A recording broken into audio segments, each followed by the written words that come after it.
Tell us how the opportunity to get into Holy Donut presented itself and why do it? When do you think the buzz really started to stretch beyond just Maine?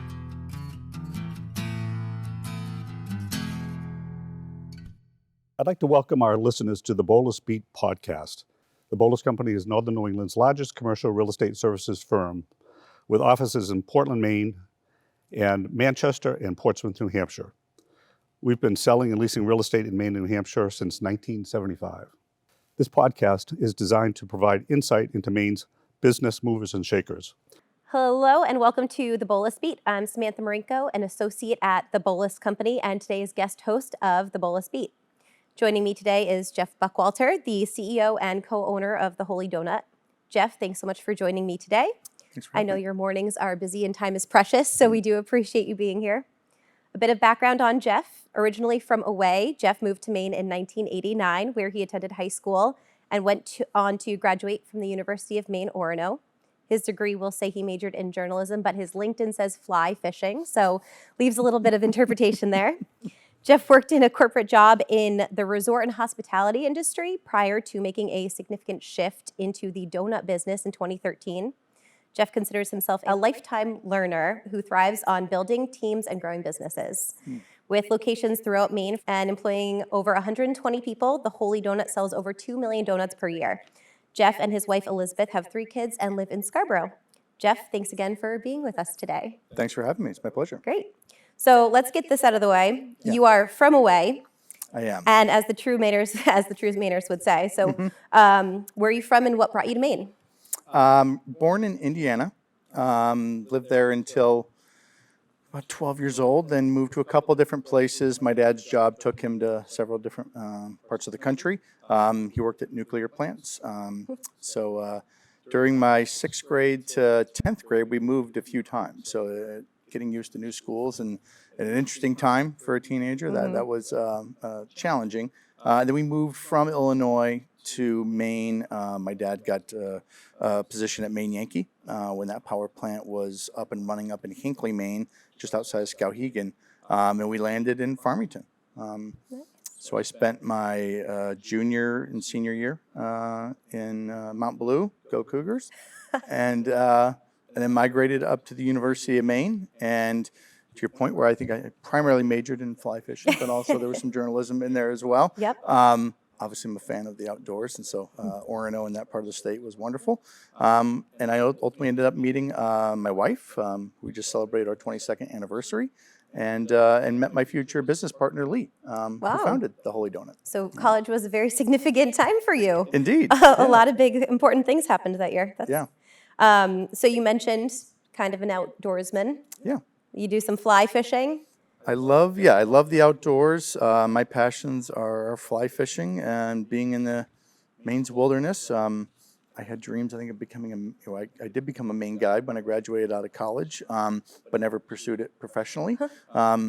Kids, work, mortgages, obligations, all that stuff started to come into the fold, and so I never really did it professionally. But certainly one of my passions is unplugging and being in the woods. Interesting. Yeah. Huh. So you spent some time in the corporate world before you ended up working in the donut business. Yeah. Tell us how the opportunity to get into Holy Donut presented itself and why do it? As some people or most people may know, Lee Kellis is my sister-in-law, founded the Holy Donut very humbly out of her kitchen. Back in, I want to say it was early 2011, she started playing around with donut recipes and ultimately started a wholesale business. And my father-in-law, Alan, jumped into the business as a semi-retired insurance salesman. And once they got a hankering that they wanted a retail outlet, a brick and mortar, they established Park Avenue. My wife jumped into the fold with them and kind of ran the front of the house and Lee the back of the house, and Alan more of the back office and things of that nature. And as it started to gain a bit of traction, they really needed somebody with a little bit more business background to jump in and help. And it was certainly a challenging decision. In my previous life in business, I had made a good living in sales and marketing and the hotel and hospitality business. And it was quite a a cut in our household income to kind of make the leap of faith and jump into it. But I saw what, Lee and Alan and my wife Elizabeth kind of had started, and there certainly was momentum there. And so we jumped in with both feet and cinched our belts and went for broke. Wow. Yeah. Wow. It's a brave undertaking. Brave or naive, whatever. Well, either way, it worked out. Right? Absolutely. Did your previous work experience help to move you forward in your vision for the Holy Donut? Yeah. Or was it just a complete 180? Yes and no. It was a complete 180. The businesses couldn't have been more different. But I have been part of startups before. And building, whether they're sales or marketing departments or call centers, and really starting from nothing. And so that was helpful. Not that they had a base to work from, but I really had never worked in food. So my learning curve couldn't have been more steep. And so, jumping in initially, just trying to learn every position and everything in the business as quickly as humanly possible. So certainly lots of long days and long hours, but also reaching out into the community. And there was no shortage of people who were in the baking sector, in the food industry, who were kind enough to give me some of their time so that I could learn about what the margins need to look like and where to watch more closely, ingredient costs, et cetera. Bob Johnson over at Scratch was awesome. I think he let me bend his ear more than a few times. Nancy Stroney at Score, and just reaching out to as many people as possible to shorten my curve. I was very grateful for that. But it was just jumping in and figuring it out. Maine has a very good collection of food business-minded people. Indeed. So, Well, Portland now with the moniker of the foodiest city in America, or at least it was a year or two ago. Very similar to the craft beer space, and talking with a lot of those folks. It's certainly very much a rising tide mentality. People weren't, close to the vest with their stuff. I wasn't asking for any trade secrets, but they were more than willing to share. And so, certainly Scratch and some other companies, Condon's Donuts even actually allowed me to go down there and check out what they were doing. It was just very cool to see, the level at which local people will help one another. I'm not sure if that exists outside of Maine, but certainly in Maine, in the southern Maine market, I was kind of blown away at people's willingness to help. Yeah, that's very encouraging to hear. Yeah. So a second ago, you said learning every position.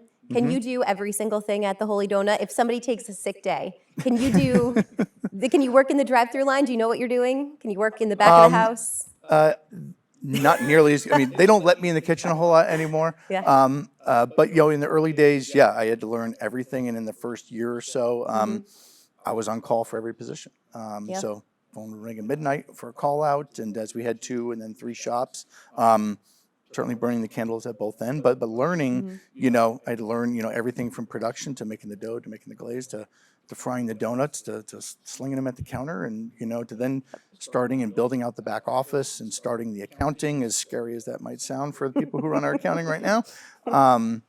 It was, I had to touch everything as we kind of got everything off the ground, and then ultimately was able to backfill people who were better and more competent in those areas than I was. And so now I couldn't be more fortunate just to have a fantastic team. And my job, in the beginning was to get things started and to hand them off to people who that's their specialty. Yep. Every time I go through the drive-through, I wonder if I'm going to see you at that window. It's interesting. So throughout the year, we'll take, a shift a month, right? And just kind of dive back into the business, our senior team. And Tristan, our GM at our Scarborough location, who is just amazing. I can't say enough great things about him. He had me on drive-through, right? And this was during the pandemic, and he was like, and I was just like, oh my God. I had a higher level of understanding of what they do every day, and certainly during the pandemic, where it was drive-through only, it was bananas. So, my hat's off to them, and they smile and are cheery 24/7, even with that line is wrapped around the corner. So, yes. Well, I'm a frequent flyer there, so I can vouch for that. You've got a very good team. Indeed, we do. Yeah. So the Holy Donut is known for the Maine potato donut, but potatoes are not the only local ingredient you use. You use local butter, berries, buttermilk, New England eggs, fruit, and then of course the potatoes, all local. Why? I think as much as humanly possible. Apples are a big part. That's our donut that's out now seasonally. I think it's important to get back to local. I mean, this community that we're in southern Maine and now in the central Maine market in Auburn just supported us so mightily. So whenever possible, I don't think there's any sugarcane fields up in this neck of the woods, but whenever possible, we try to use as much local ingredients as we can. We think that's important. Yeah, great. So besides the potato as the main ingredient, which is one of the things that sets the Holy Donut apart from others, you also have a very awesome and interesting variety of flavors. So I've seen Alan's coffee brandy before. Yeah. You've got the maple bacon, which I think is a big hit. My favorite is the pomegranate. So I want to know who comes up with these flavors, and then what's the product testing like? Well, yeah, a lot of the flavors that we have now, a lot of these are original and the things that Lee came up with. And so we still have, a ton of flavors that Lee kind of created on her own. And then over the past couple of years, as she's kind of stepped away from the business, that creativity kind of fosters and comes from within at the stores. Traditionally, unfortunately, over the last year or two, we haven't had a Christmas party due to COVID, but that's traditionally where our stores will bring a couple flavors to the Christmas party. And so each store will kind of make up their own flavors, and they'll bring them in. They will all taste test them, and we'll bring in social media as well, and kind of grab some ideas from our guests. And that's how we usually wind up with our first couple, 2 or 3 new flavors over the course of a year. But just try to be creative and a little bit different. And certainly we have the standards and the vanilla and the chocolate and those types of things. But I think a big part of our brand is being really unique in terms of the flavor profiles that we choose. Yep. Yeah. Is there a donut that's always the first to sell out? Oh, geez. Well, the ones that tend to, certainly our most popular is our dark chocolate sea salt donut. That thing is just bananas, right? But so we always make a ton of that. We sell more of that donut certainly than any other. But one of the things pre-pandemic is that we don't sell out, right, for the day. We may sell out some flavors, but we keep our 10 to 12 most popular to the bell every day, which with a handmade product, it's, that's one of the challenges is managing overage and inventory and things of that nature throughout the course of the day. But during the pandemic, unfortunately, we've sold out on a number of occasions. Helps keep our food costs a little bit on the lower side and helps reduce some of that overage. But lemon, super popular. Our fresh lemon donut. To your point, pomegranate, triple berry, dark chocolate coconut. We have roughly 22 to 24 different flavors in rotation every day. And then towards the end of the day, we try to keep the most popular 12. Certainly our seasonal ones like blueberry, and right now apple is super popular, which is our only donut that actually does not have potato in it. We exchange the starch from the apple for the potato. Oh, interesting. But that's actually one of my all-time favorites. That right out of the fryer with some reduced cider glaze. It's pretty amazing. So are you making them throughout the day? Yeah. To order as? Yeah, each store will Wow. have a significant supply to start the day. Roughly, maybe half of the donuts that we'll go through for the day are there at the bell, and then they're walking to that finish line as they're measuring and seeing what the inventory looks like throughout the day.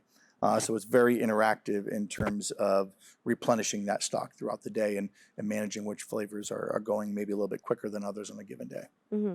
Well, you have to be paying very close attention to like an algorithm of some sort to make sure you've got that stocked and up our right. supervisors are just really amazing in what they do, and they have their finger on the pulse and understand the lead time to get that from cold dough to let it proof to let it fried, and some are warm glazed and some are cold glazed, which means there's a cooling time, and so taking all those lead times into account in order to have that replenished in time is not an easy task. Yeah, one of the things I've learned from previous conversations with you and again now is so much more goes into it than people realize. Absolutely.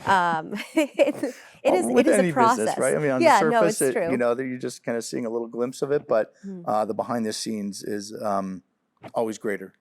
Yeah, and hand cut. Yeah. So everything's done by hand, hand cut, stretched, fried, glazed, everything. So that's, adds its own set of challenges in terms of product consistency and things of that nature. So the training that we've kind of pulled apart on several occasions, but our Director of Business Operations, Ryan, who came to us almost 3 years now, was excellent and really helped us refine what training needed to look like for product consistency and for effective feedback loops to make sure that, our training is doing the job that we need it to do. You now have locations in York County, Cumberland County. What do you like about doing business in Maine? The people. It's really, I mean, Maine's is a very unique place, having come from away, as they say, right? They'll never let me be part of the club. But it's just such a great community, and it's such a local-centric community here in Maine. And people are authentic. People are genuine. I think when I first moved here, people might have seemed maybe a little bit aloof, but it's just once you get to know people in Maine, they're awesome. And I love the communities that we've landed in, and just the way that, the local communities support. I read a stat a couple years ago, Maine is the biggest buy local state in America. And then that's proven itself in terms of, I think if you have a good product and you're doing things for the right reasons, Mainers will get behind you. So I'm grateful. Yeah, great. Well, Maine is grateful to have you and the donuts. So the Holy Donut brand is huge. It's very recognizable for, I think, just about everybody in Maine now. Did you foresee this growth for the company in the beginning, in 2013 when you jumped in, or besides a quality product, what do you attribute to the success? It's really very interesting. We as a family, we've sat down on a number of occasions to be like, can you believe this? These are just donuts, right? But, I guess the answer to that was yes and no. And prior to my, quitting my corporate job and coming into this, I certainly saw this had legs. I mean, even in the very beginning, at Park Avenue, we really didn't know what we were doing yet. We were still kind of fumbling around and figuring things out. And I think on some level we still are, right?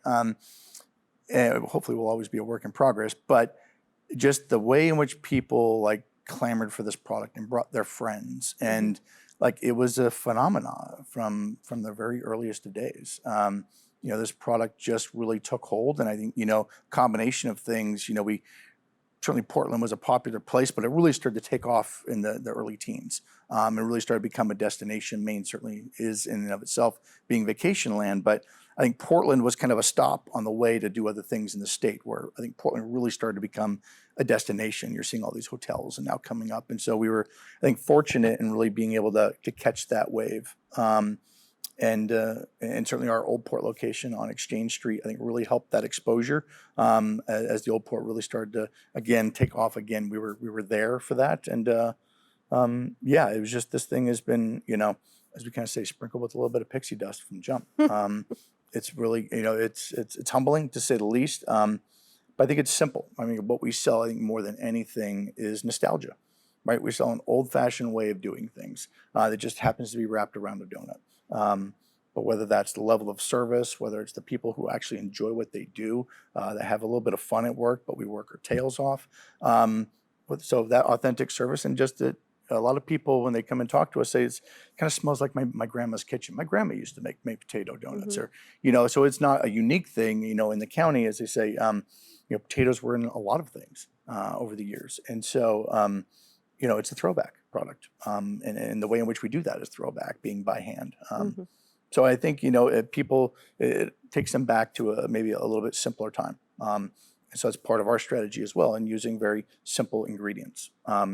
We're not ashamed of anything we put in there. It's always all natural, no artificial anything, no dyes. It's made by hand by people who enjoy their work, which I think is something that's rather unique these days. Absolutely. And it's interesting that you call it nostalgic, because as you just described it, it is. It's something that brings people back, and it smells like their grandmother's kitchen. But I think of Holy Donut as such a far-reaching and very social media up and coming. You've got this merch. A lot of the roots of your company seem to be modern. I see you as, the social media presence that you have, and the website that you've developed, and even just the branding. You're you seem to be very modernized in certain ways. You still hand cut the donuts. But I feel like there's some type of mix between the old and the new. There is. I mean, that certainly is the case. I think we speak to today's generation a little bit, and so we tend to garner that interest. But while maybe introducing the younger people of today to something a little bit more nostalgic, and that maybe predates them in terms of how it is the ingredients and the things that we use, and how it is we make our product. But yeah, my hat is off to our social media and our marketing team. They do a fantastic job putting out authentic content out there for folks, and to your point, the merch, I mean, the number of things that folks want to purchase from us with our name on it is really kind of interesting. I can remember when somebody had brought up socks. I'm like, really? We're going to sell socks? And yeah, the people love the socks that we put out there. Bandanas, just, very fortunate that people want to wave the flag. Yeah. It's really Well, very my cool. dog runs up and down the beach in his Holy Donut bandana, and people always point it out. So, Yeah. I'm a taker. So how do you see the business evolving? What are the next 10 years going to look like for the Holy Donut? Yeah, I think, it's going to be interesting. We're right now our challenge is scaling, right?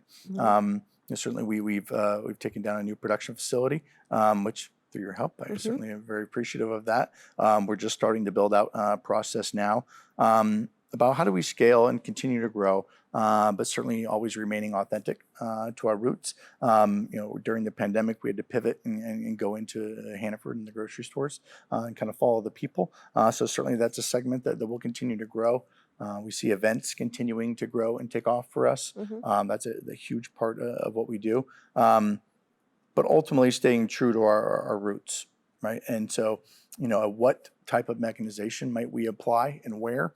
Those are all decisions and things that we're going through now as we're building out our facility. But every store, we want to have cooking and frying happening there. And so I think that's a big differentiator for us. Not many people, once they get to 4, 5, 6 units, are still cooking at the individual locations. While that might be a bit more costly in terms of fit up and things of that nature, it's important to the brand. And it's important that our guests see the action and understand. We don't have to market fresh. You can see it. It's happening right before you. So we have some robust plans coming down the pike. Good. Yeah. Good to hear. Yeah. So it's currently a family-owned business. You've got 3 kids. I do. Are they involved, or do you foresee them being involved in the company? They've all been involved to some degree as they're young, kind of their first jobs. I think Riley was 13 or so when she started working at the shop. She's now 21 and has kind of gone on to do other things. Griffin spent 16 to 18 in the Scarborough location. My youngest daughter, Katie, is 16 and is currently working at our Park Avenue location. Oh, awesome. So they've all kind of played around and got their feet wet in terms of the working world going in there. But whether or not any of them want to kind of come back and kind of plant a flag with us, who knows? I mean, right now they kind of want to go out and do their other things. So Sure. Yeah. Sure. Yeah. Give them that freedom to fly, but yeah, I mean, it was cool, and I couldn't be more grateful. I have so many great memories of working with my kids, and some better than others, right? It's it can be a challenge managing your kids at store their parent level. and their boss. Yeah, well, and so in the early days with my oldest daughter Riley, we were very young and green, just had 2 locations then, where I was her direct manager. That was tough, right? Hey, I need you to go sweep the floor. I don't want to. I'm like, okay, yeah, this isn't home, right? Pretend like I'm, at home I'm supposed to be the boss. Here I am. But over time, our GMs, they were kind of their responsibility, and so at the end of the day, I don't get involved. They deal with their bosses, and I'm kind of out of the picture in that regard, which is good. Yeah. I follow you guys on social media. The Boulos Company follows you. Yeah.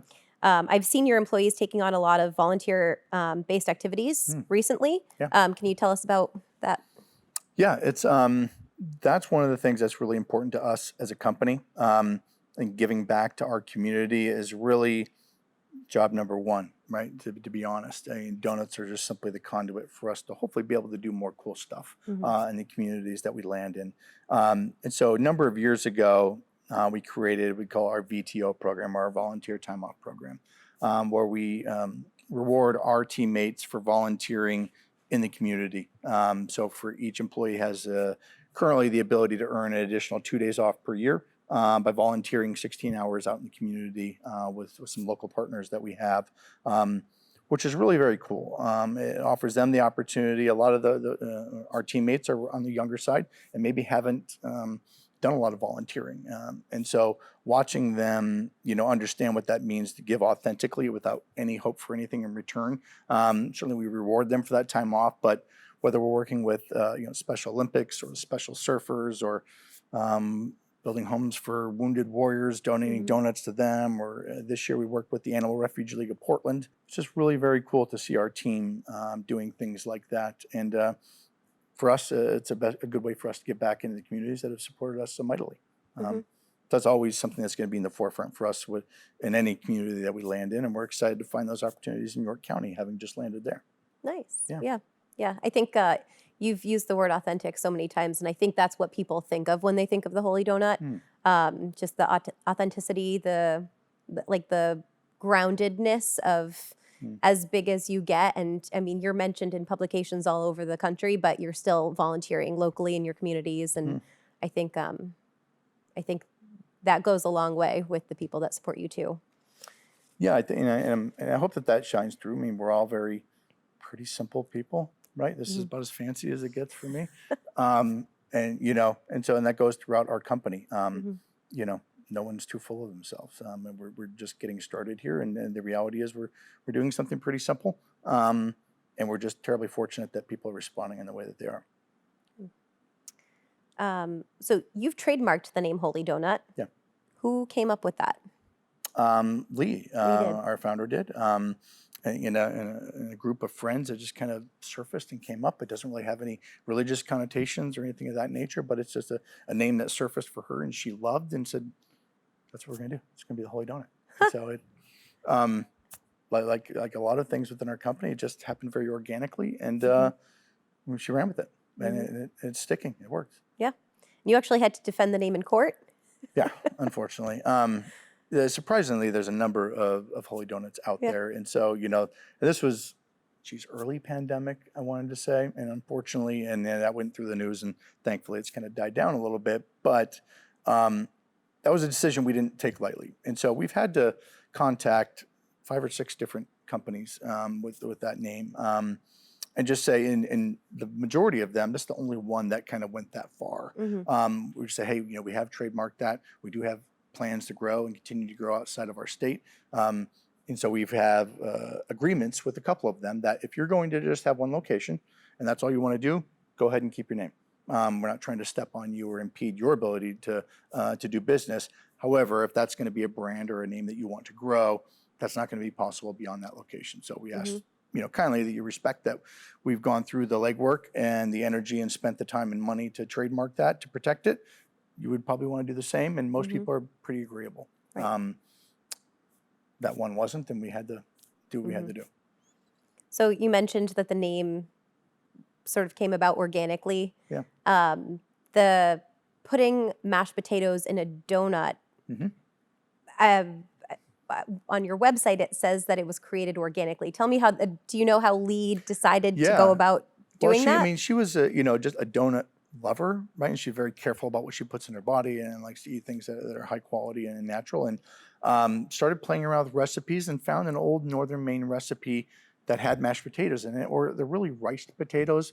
But not everybody knows what riced means. It's basically a parboiled potato put through a ricer like a cheese grater, and it comes in little pieces, right? That look like rice. But we kind of say mash because everybody can kind of relate to that. We're certainly not, I think, on a commercial scale, I don't know anybody else who's using mashed potatoes. Potato flour is very popular, and actually one of the first national donut chains in America was Spud Nuts. They preceded Dunkin' Donuts, and they used potato flour as well. The chain has since kind of fallen away, and I think there's 3 or 4 locations left throughout the country. But yeah, she just kind of played around with it and made it her own. Thought it was, quintessentially Maine, right? To use potatoes from the county. And yeah, it was, there's a number of recipes for potato donuts. If you go through the archives in Northern Maine, and so she found one that she liked and kind of tweaked it and made it her own, and here we are. Yeah. I don't have that type of foresight, but I'm glad that she did. No, indeed. I mean, using our biggest, agricultural crop, it certainly was very smart, and it just provides just a very different flavor texture to the donut. Makes it even a cake donut that might be a little bit more dense. It makes it a little more airy, fluffy, and a little bit of a different mouthfeel, and it's a very unique product. It is very unique. Maine potato donut. That's your branding. It really is, and I remember the early days of being in the Old Port, and and just kind of being outside, having a cup of coffee and just listening and watching people kind of go by the shop, and they're like, "Maybe potato donut. What the heck's that all about?" Right? And they have to come see what that's about. And so thankful that they do. Yeah. Yep. So the Holy Donut has gotten a lot of local attention, but you've also been featured in publications like the Boston Globe, the New York Times, Bon Appetit. When do you think the buzz really started to stretch beyond just Maine? I would say 2014, about a year and change after we opened in the Old Port. We started getting some attention from Travel and Leisure, and Fodor's Travel put us in the top 10 donut shops in the country in 2015, which really, I think, started to garner a little bit of attention. Lee went on a program called Donut Showdown, late 13 or early 14. Travel Channel, the Food Network. I think we've done 7 or 8 different shows with those types of companies over the years. Andrew Zimmern came over. Just all of a sudden, these stars would start showing up at our door, some announced, some unannounced. And so as Portland really started to garner more attention on a national level, I think it carried us along with it a little bit. And so it was just really cool. I'm like, really, the Travel Channel's coming, or the Food Network's coming, or Man versus Food, or whatever. It was really very cool. I mean, we just couldn't be more grateful. Down East Magazine has been very good to us over the years as well. But yeah, we've become synonymous with Portland, which is couldn't be more humbling. And fortunate that a lot of people, when they come and visit Maine or Portland in general, have us on their list to stop by and check us out. Yeah, I think you're on a lot of lists based on some of those lines that we've seen. Yeah. What's the longest that you've heard somebody's waited in line for a donut before? Oh gosh. I mean, I'm local, and I know that I've gotten to that 45-minute plus time before. Well, in the pandemic, certainly that line, like at Scarborough, whether it's drive-through or what have you, has stretched a little bit as labor has been a little bit of a challenge. Around, I know the early days at Exchange Street, where it was just mayhem, right? We used to call Exchange Street the mosh pit, this teeny tiny little place. Everyone jammed shoulder to shoulder, and the line, up past Milk Street, up past Fuji, which was probably 100 people deep. I'd say pushing an hour in those days. And I mean, that just blows my mind that people would wait in line for that amount of time. And so, going out and talking in the line saying, I apologize, it's taking a little time. And most people are pretty cool about it. It's part of the experience. But part of our, over the years has been to, okay, right, we owe it to our folks to make sure we're moving this line as quickly as humanly possible. And so as we've evolved over time and gotten better at what we do and moving that line, but we also, we try not to rush, particularly in the summertime. We have lots of new people coming to see us. When they finally get up that counter, we give them their time. So it's very relational. It's not a transactional type of a thing. And so they're all kind of wide-eyed and look at the flavors, and we allow them, we're going to try to nudge them along and make our recommendations, but they've waited that long to get there. I want them to soak up that moment and make sure they have the best experience possible. Yep. Any other funny donut stories you've heard from customers? Is anybody, you heard that somebody's proposed with a box of Holy Donuts before, or anything? We haven't, although weddings and donuts have gone huge in the last few years. I mean, we have, I want to say, I was meeting with our event manager there today, 50 or 60 weddings a year we'll do, where they do, instead of a cake, they'll do donuts, right, which is very cool. Oh gosh, I'm trying to think. There's a gentleman that lives in Georgia who flies up here like 2 or 3 times a year just to have Holy Donuts. And so he'll email or text me and say, hey, I'm going to come up. I'm like, great, we'll have a dozen donuts ready for you. And but people, again, which is just mind-blowing, people apparently is a thing, people will travel around and just for donuts, right? Just not just us, but for other parts of the country. And so hearing that people make pilgrimages to come and see us, or, I know people, they'll drive for hours just to come up and have a donut, which just blows my mind. But I'm sure there's some cool stories that are probably escaping me at the moment. But yeah, it's been really cool. Yeah. My parents were just visiting from New Jersey and took a dozen back with them, and my dad can vouch that they freeze very well, so he could extend them over time. So. They do, and a lot of people do that with our gluten-free product, which freezes well. And so that's another product I think it's been growing certainly year over year substantially, and that's an area of growth for us downstream as well. So your success personally and then the success of the business is undeniable at this point. Do you have any words of wisdom for a small family-owned company starting out in Maine? That's a good question. I think from a family-owned business is, running a family business is certainly way harder than I gave it credit for. And I couldn't be more, grateful that our family is as close and as tight-knit as it is. I can remember the early days before coming aboard. We all had a family meeting about what's most important for us, and that's our family, right? And that things aren't going to come between us. None of us could really see the challenges that were going to lay in front of us that we would have to face along the way. But one thing that I was always very grateful for is we could disagree and sometimes vehemently and have elevated voices and arguments, but then still have Sunday dinner, go have a beer, and kind of laugh it off a little bit. So very grateful for that. I mean, I would say, looking back on it, I think if we had had our lanes of responsibility more clear, I think that would have helped, not step on people's toes or, would have thwarted some arguments or some challenges that we encountered.